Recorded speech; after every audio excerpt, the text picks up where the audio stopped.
যখন আইনের শাসন থাকে না তখন এ ধরনের ঘটনা হতে বাধ্য। পুলিশের উপর যখন ভরসা উঠে যায় আর শক্তি যেখানে প্রদর্শনটা হচ্ছে বড় কথা। সবে নির্বাচনে সেটা শাসক দল দেখিয়েছে। দিল্লিতে বিজেপি সরকার হোক, ইউপিতে যোগী সরকার হোক, আমাদের এখানে মমতা সরকার হোক, তারা যখন মাসল পাওয়ারকে ভিত্তি করে ক্ষমতা দখল করে, তখন ক্ষমতা জাহির করার একটা টেন্ডেন্সি থাকে, তখনই জেসিবি, তখনই বুলডোজার, তখনই হিটলার এসব সামনে চলে আসে এবং পাড়ায় পাড়ায় এই ধরনের মাতব্বর বা তালেবরকে ভরসা করে তোলাবাজিও চলে, স্মাগলিংও চলে, সিন্ডিকেট রাজও চলে এবং রাজনৈতিক আস্ফালনও চলে। যার ফলে সরকার এটাকে দমন করতে পারে না। মমতাজি যেটা করেন, যোগীও তাই করে, এই খবরটাতে বাইরে না বেরোয়, যাতে অপরাধটা ব্যাপার নয়, অপরাধী ব্যাপার নয়। কে ছবি তুললো, কে ভিডিও তুললো, কে ফেসবুকে পোস্ট করলো, কে টুইট করলো, কে খবর দিল, সাংবাদিক হোক বা অপেশাদার হোক বা সাধারণ ছাত্রজীবীরা হোক, তাদের উপরে কর্মী হোক, সমাজকর্মী হোক, তাদের উপর আক্রমণ নেমে আসে। এইভাবেই গণতন্ত্রের কণ্ঠরোধ করা হয়, কারণ যারা দুর্বল, যারা প্রান্তিক, তাদের উপরে আক্রমণটা হচ্ছে। কিন্তু আর আদানি আম্বানির উপর আক্রমণ করছে না, হচ্ছে তো একেবারে পাড়া গায়ে গরিব মানুষকে, প্রান্তিক মানুষকে। চোপড়া কাণ্ডের ঘটনায় আমি দেখলাম আপনি প্রতিবাদ করা এফআইআর করা হয়েছে আপনার বিরুদ্ধে, সেই নির্যাতিতা এফআইআর করেছেন। হাজারো মিথ্যা মামলা আমাদের উপরে আছে, নতুন করে এফআইআর কি হবে?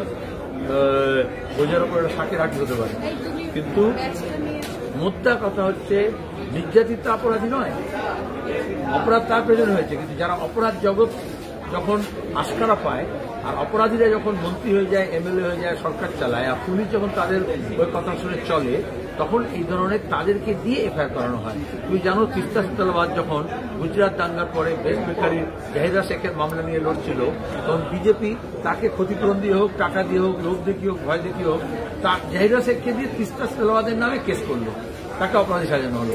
এখানে একই ব্লুপ্রিন্ট, একই আরএসএস এর কায়দা।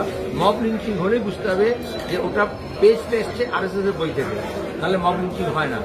এই চোপড়ায় গরুর চুরি দাম দিয়ে 3 জনকে মব লিঞ্চিং করা ছিল 2017-তে, তখন আমি ওখানে গিয়েছিলাম। তখনও সেটা নিয়ে কোনো মামলা মোকদ্দমা হয়নি, আর পুলিশ এটাকে হেসাব করার চেষ্টা করেছে, চোর সন্দেহ বলে।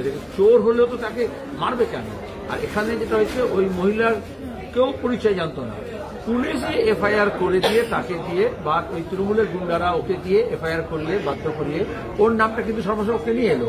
আমি ওই জন্য তো এফআইআর কপিটা বাইরে আনছি না, কিন্তু তাদের তো ওর পরিচয় দেওয়া আছে।